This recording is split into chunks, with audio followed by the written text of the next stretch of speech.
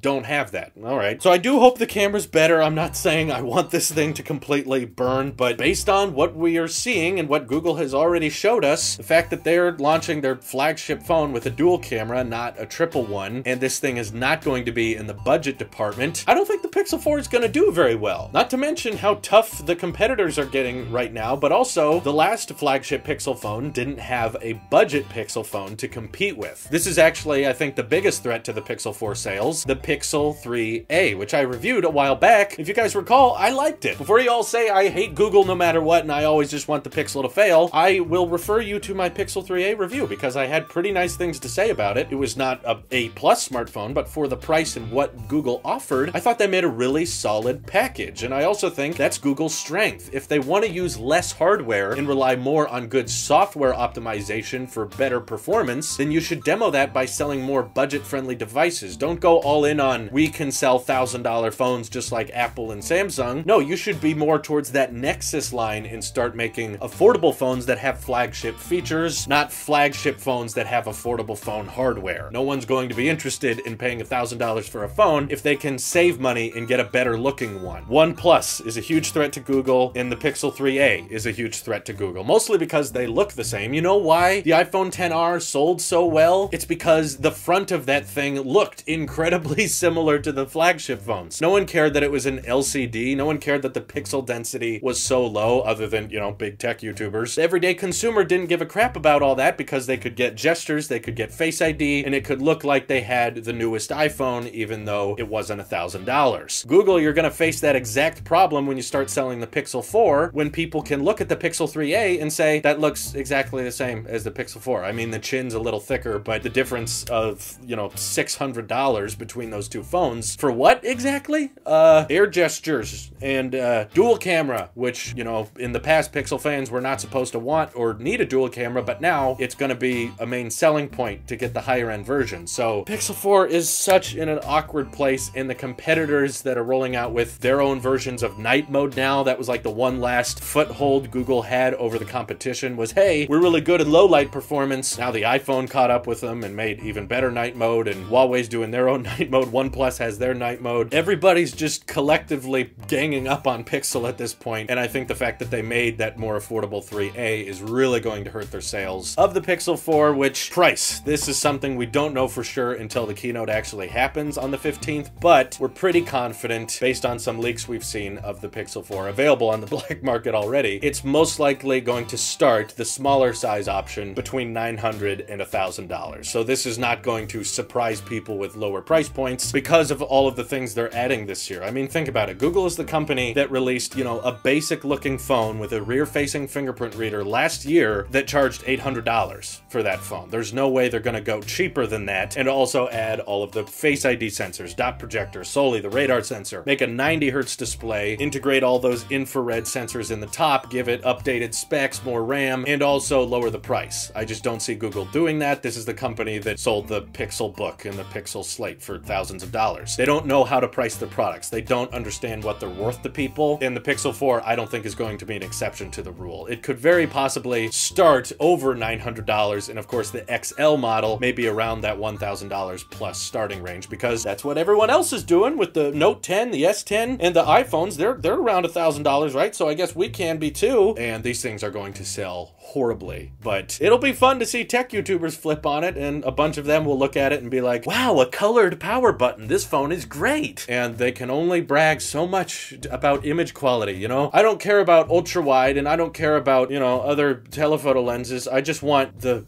image to just look so crispy, because all these flagship phones don't have crispy enough photos, right? No, this one gets it even more crispy, and the colors are just, the green is so much greener. And then when a phone has better saturation, they'll say, no, that's oversaturated. This one gets it exactly right. And I can't argue with those people. You're gonna like the Pixel 4 no matter what they unveil. But honestly, like I said, it's just hilarious to see a company flip-flop as much as Google does, and they're also unveiling the Pixel Book Go. I have no idea what they're gonna price this thing at, but it's a 13-inch display with a 4K resolution, which I don't know why Google thought that was a good idea, like the Pixel Slate with its super high-res screen. Yet it echo well with your software optimization. I would say go back a bit with the resolutions and make sure it just works reliably, but I'm hoping that since it's called Pixelbook Go, they're finally making like a more affordable Chromebook, because Google Chrome OS devices should not cost $1,000, nowhere near that. And it's not a tablet, it's not a 2-in-1 in anything, it's just a basic laptop. So hopefully it's at a really competitive price point, as Chrome OS devices should be. But yeah, that's pretty much everything they'll be unveiling at October 15th. They may have some more stuff, but mostly gonna be about the Pixel 4, and I think it's mostly gonna be a huge disappointment for people. In the Pixelbook Go, if it's priced well, could be okay, but Google is usually not very good at pricing things, so it probably is gonna cost $500 and suck. Let me know what you're most excited for at this Google event. As you can tell, I'm not really pumped for it. I'm just gearing up for the hypocrisy, and I enjoy watching the keynotes because they're usually pretty cringy and hilarious, and that's why I'm not in Team Pixel anymore. But let me know what you're excited for by hitting me up over on Twitter or joining our Discord. This is your Apple Sheep here. I'll see you guys in the next one.